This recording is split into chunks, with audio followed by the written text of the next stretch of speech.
Fraser, go ahead. Hi, David. How are you doing? Good, thank you. Yourself? Yeah, very well. It looks beautiful out there. How are things?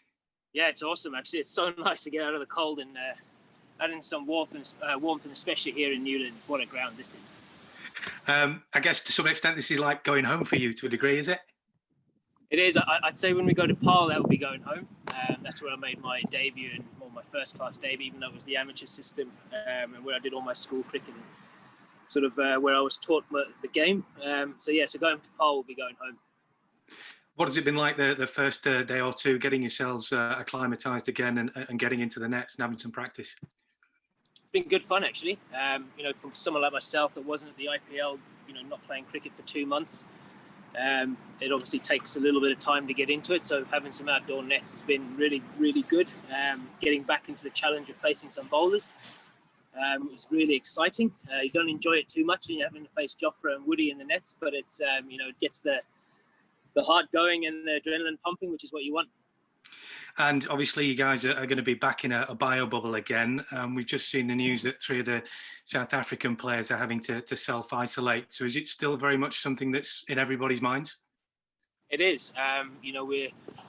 We have all the rules in place and we are sticking to them as the England squad. We know how important being here is and this tour is. So, anything that we can do to minimise the risk, we make sure that we are doing, because we can't really afford 3 or 4 people going down at this time in the tour. You've got to be careful, obviously, in everything you do, and it means that the squad is very closely knit together a lot of the time. Do you think that emotionally brings you closer sometimes together as a team? It is. There's the boys all play Call of Duty online all the time, so they're always interacting with each other on that. So, they're busy with that, and all the off time you have, you are pretty much having coffees and being around each other. So it does create a good environment where you can get to know each other and spend a lot of time with each other. There's a lot of different talking points that are around at the moment. I mean, Moeen Ali was talking yesterday about the subject of racism, and he was saying that he said, hand on heart, he hasn't felt like he's experienced any of the particular issues that have been raised in recent months. Is this something that you're familiar with? Is it something that you've experienced yourself? No, look, it's not something I've experienced. It's not nice to hear these stories coming out, and it's really, really good that measures are being taken to allow this never to happen again in instances where it has happened. If you look at this England team, it's people come from all over the world, and it's making it as diverse as we possibly can. And as a team, we have a responsibility of driving certain things, and we're working quite close to the ECB and trying to sort out some things and put some things in place that we feel strongly about, because there is no place for racism in sport. Is it something that you talk about amongst yourselves in the squad? It is something that we sit down and we have chats about as a group. It's something that we feel really strongly about, and it's not something that we want to see in the game. And if there's anything that we can do as a group of England players to help change whatever has happened, then that's something that we will really push hard to do. Cheers, Fraser. And is that something you want to? Okay. We'll come back to you in a minute. We're just conscious of time as well. So we'll go with David Charlesworth and then Ali Martin, please. Hi, Dawid. You all right? Good, thank you. Yourself? Good, yeah, not too bad, thank you. You go into this series with as the number 1 ranked T20 batsman in the world. I was just wondering how that sits on your shoulders. Does it give you confidence, or is it completely immaterial to you? No, I've said before, actually, it's something that I'll probably enjoy more when I've retired. It's not something I'm really looking at right now. It doesn't guarantee runs, it doesn't guarantee you a spot in the team. So it's it's something that the day I retire, I'll look back at it with fond memories. But I think with anything, the higher your rankings in anything, and the more you get looked to, the more pressure there is on you. And that's something I'm trying not to let affect me by not worrying about where I am in terms of 1 or 20 or 100 in the world.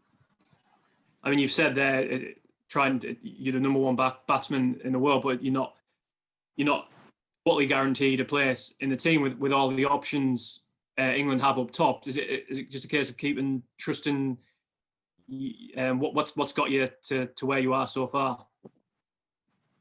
Yeah, it is. Look, I can only do what I can do. I can control selection and things like that. So, all I can do is put in the work in the nets, and if I get the opportunity to play, keep scoring as many runs as I can to put pressure on the guys that have the spots. Every opportunity is gold when you're trying to break into this team. So yeah, I can only do what I can control, and if that's good enough at the end of the day, then I hope it is good enough. Thanks, Dawid. Go well. Okay, Ali, mine, please. Thanks, Danny. I actually had exactly the same question. So I'm happy to shoulder arms if there's anyone else in the queue. No worries. We'll go with Scott Taylor at TalkSport.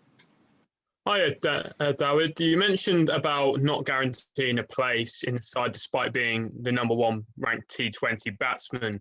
Can you remember a time where competition in this T20 squad or white ball squad has been as strong as it is now?